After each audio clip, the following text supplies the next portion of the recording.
राष्ट्र सर्वप्रथम राष्ट्र सर्वप्रथम राष्ट्र सर्वप्रथम राष्ट्र सर्वप्रथम। राष्ट्रीय टीवी चैनल सर्वधर्म संगम पर आप देख रहे हैं राष्ट्र सर्वप्रथम की बात ललित सुमन के साथ कार्यक्रम। राष्ट्र सर्वप्रथम की बात ललित सुमन के साथ कार्यक्रम में आप सभी राष्ट्रवासियों का हार्दिक स्वागत है। राष्ट्र सर्वप्रथम की बात में हम बात कर रहे हैं भारत की राजधानी दिल्ली की। दिल्ली में व्यापारियों में एक आक्रोश देखा जाने लगा है क्योंकि दिल्ली नगर निगम द्वारा ट्रेड लाइसेंस में बढ़ोतरी कर दी गई है। इस वित्तीय वर्ष में पहले सफाई के नाम पर, कूड़ा उठाने के नाम पर चार्ज लगाने की बात की गई और अभी यह मामला थमा भी नहीं था, तो ट्रेड लाइसेंस में 15% की बढ़ोतरी की बात मीडिया में आने के बाद व्यापारियों में काफी आक्रोश है। छोटे एवं मझोले व्यापारी परेशान हैं जो वे इस प्रतिस्पर्धा के दौर में किस प्रकार अपने व्यापार को बचाएं, लेकिन बार बार उन पर जो दबाव बनाया जा रहा है उससे व्यापारी काफी परेशान है। एशिया की सबसे बड़ी टिम्बर मार्केट के व्यापारी ने राष्ट्रीय टीवी चैनल सर्वधर्म संगम को फोन करके बताया कि व्यापारी इससे काफी दुखी हैं। इस क्षेत्र के लोकप्रिय समाचार पत्र इंडिया दर्पण से भी यह आग्रह किया गया कि वह इस मुद्दे को गंभीरता से उठाए। वह अवैध निर्माण और अतिक्रमण के मुद्दे पर तो जोरदार ढंग से आवाज उठाता ही है, व्यापारियों के हित में वह इस मुद्दे को भी जोरदार ढंग से उठाए और दिल्ली नगर निगम के आयुक्त और दिल्ली सरकार के मुख्यमंत्री रेखा गुप्ता का ध्यान इस ओर आकृष्ट करे कि व्यापारियों के ऊपर अतिरिक्त बोझ कम से कम इस वित्तीय वर्ष में न डाला जाए, क्योंकि कोरोना काल से लेकर व्यापारी अब तक इतने परेशान हैं कि उन्हें अपना व्यापार को सुचारू रूप से चलाने में ही काफी कठिनाइयों का सामना करना पड़ रहा है। आप जानते ही हैं कि भारत की राजधानी दिल्ली में सत्ता परिवर्तित हो चुका है और दिल्ली नगर निगम में अभी आम आदमी पार्टी बहुमत में है और अप्रैल समाप्त होते होते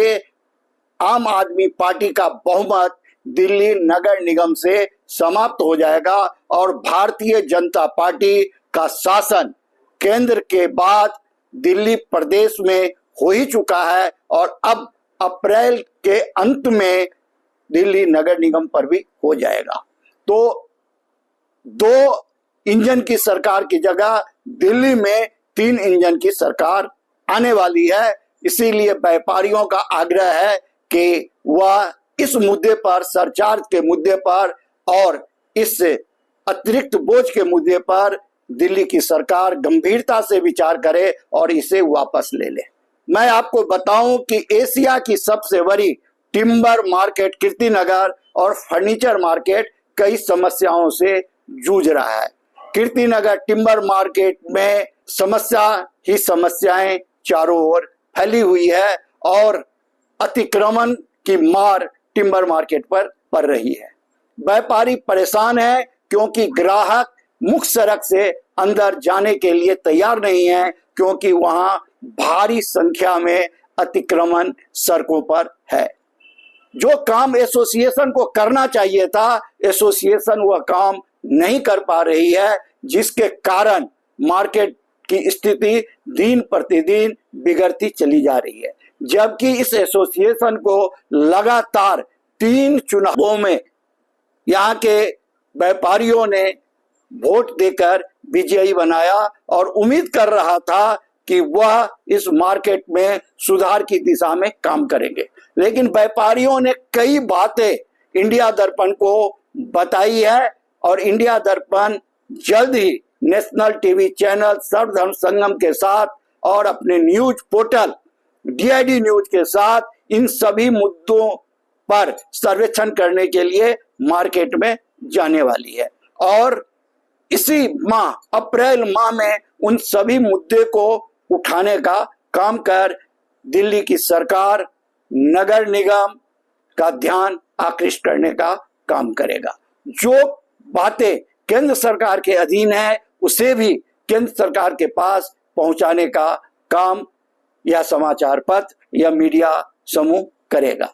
हम आपको यह बताएं कि आप निर्भीक होकर, निष्पक्ष होकर, स्वतंत्र होकर, बगैर किसी के दबाव में आए हुए अपनी समस्या को इंडिया दर्पण के पास पहुंचावें। आप इस बहकावे में ना आए कि इंडिया दर्पण सिर्फ और सिर्फ अवैध निर्माणों के खिलाफ ही समाचार प्रकाशित करता है। इंडिया दर्पण उन तमाम मुद्दों पर सवाल उठाता है जिससे आम लोग प्रभावित होते हैं, और वह चाहे कितने भी शक्तिशाली हो, कितने बड़े भी माफिया गिरोह हो, इंडिया दर्पण बेखौफ होकर के अब तक आवाज उठाने का काम पिछले 30 वर्षों से करता रहा है और आगे भी करता रहेगा। आपको पता ही है कि इंडिया दर्पण के संपादक ललित सुमन जी 2 वर्षों से बीमार थे। ये 2 वर्ष बीमार रहने के कारण आप लोगों से थोड़ी दूरी में रहे, लेकिन उन तक यहाँ की समस्याएं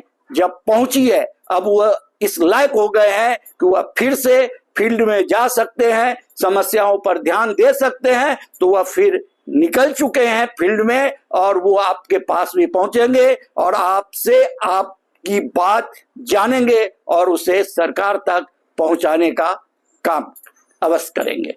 आप निश्चिंत होकर अपनी बात इंडिया दर्पण समाचार पत्र के सकारात्मक मीडिया टीम को बताएं और बेखौफ होकर उसे आवाज देने का काम इंडिया दर्पण करता रहा है और आगे भी करेगा।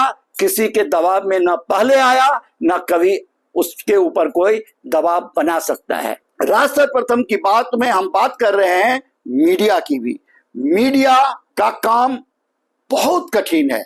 लोग सोचते हैं मीडिया को बुला लो, मीडिया कुछ भी छाप सकता है, मीडिया को फोन कर दो, उनकी समस्या का समाधान हो जाएगा। अगर कहीं आग लगे तो मीडिया है, अगर कहीं पानी का बहाव हो रहा है तो मीडिया है, कहीं गंदगी फैली हुई है तो मीडिया है, कहीं भ्रष्टाचार हो रहा है तो मीडिया है, कहीं जुल्म हो रहा है तो मीडिया है। मतलब प्रत्येक काम के लिए मीडिया के ऊपर ही सारी जिम्मेवारी डाल दी जाती है, जबकि यह आपका नैतिक दायित्व बनता है जो आप अपनी समस्या के लिए आवाज उठाएं। और जब आप अपनी आवाज को उठाएंगे और मीडिया उसे स्वर देने का काम करेगा तो निश्चित रूप से आपकी बात सरकार तक पहुंचेगी, आपकी बात प्रशासन तक जाएगा और उसका निदान होगा। लेकिन जब आप सिर्फ बिल्डिंग में बैठ कर करके, अपने घरों में बैठ करके सोचेंगे कि आपने फोन किया और समस्या का समाधान हो जाएगा, तो ऐसा नहीं होता है। समस्या के समाधान के लिए आपको सामूहिक प्रयास करना होगा। आपको एक सभ्य नागरिक की तरह अपनी आवाज को सब तरीके से पहुंचाना होगा। आपकी सेवा में, दिल्ली की सेवा में 29 वर्षों से इंडिया दर्पण लगातार काम कर रहा है, लेकिन कुछ मुट्ठी भर लोग लगातार यह प्रयास करते रहे कि इंडिया दर्पण समूह को बदनाम किया जाए, उसे बंद कराया जाए। इसके लिए तरह तरह के साजिशें रची जाती रही, लेकिन आपको पता ही है जो इंडिया दर्पण का सिद्धांत है, ना काहू से दोस्ती, ना काहू से बैर, एक ही सोच, सत्य की खोज। और उस सत्य की खोज में इंडिया दर्पण लगातार लगा रहा है और आगे भी लगा रहेगा। अब अन्य खबरों के लिए बने